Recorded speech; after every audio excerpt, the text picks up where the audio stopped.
45வது வசனத்தை வாசிப்போம். கர்த்தர் இஸ்ரவேல் குடும்பத்தாருக்கு சொல்லி இருந்த வார்த்தைகளின்படி எல்லாம் ஒரு வார்த்தையும் தவறிப் போவதில்லை, எல்லாம் நிறைவேறிட்டு.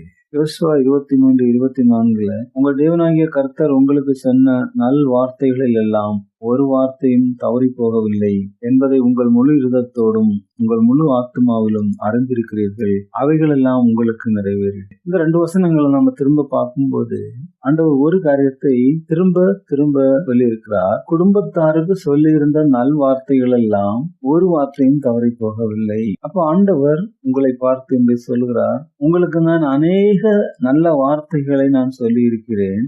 தேவ வசனம் மூலமாக, ஜெபத்தின் மூலமாக, உங்களுடைய ஊழியர்கள் மூலமாக, உங்களுடைய நண்பர்கள் மூலமாக அநேக நல்ல வார்த்தைகளை நான் உங்களுக்கு சொல்லி இருக்கிறேன். அவை எல்லாவற்றையும் நான் இன்றைக்கு நிறைவேற்றி விட்டேன். நீங்கள் சந்தோஷமாயிருங்கள், சமாதானமாயிருங்கள் என்று சொல்லுகிறார். உபாகமம் 7:21 அவர்களை பார்த்து, பயப்பட வேண்டாம், உங்கள் தேவனாகிய கர்த்தர் உங்களுக்குள்ளே இருக்கிறார். இப்போ உங்களுடைய உள்ளத்துல வாழ்கிறது யாரு?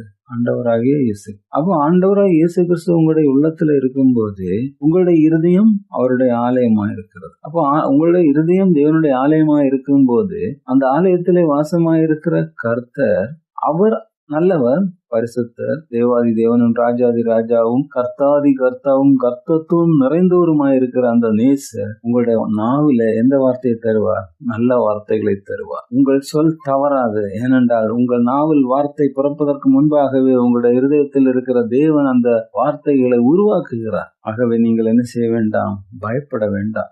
ஆண்டவர் சொல்லி தந்த நல்ல வார்த்தைகளுக்கெல்லாம் ஒரு வார்த்தையும் தவறி போறதில்லை, எல்லாம் நிறைவேறும். ஆனா அந்த வார்த்தைகள் உங்களுடைய வாழ்க்கையில நிறைவேறதுக்கு நீங்க பிரயாசப்படுறீங்களா?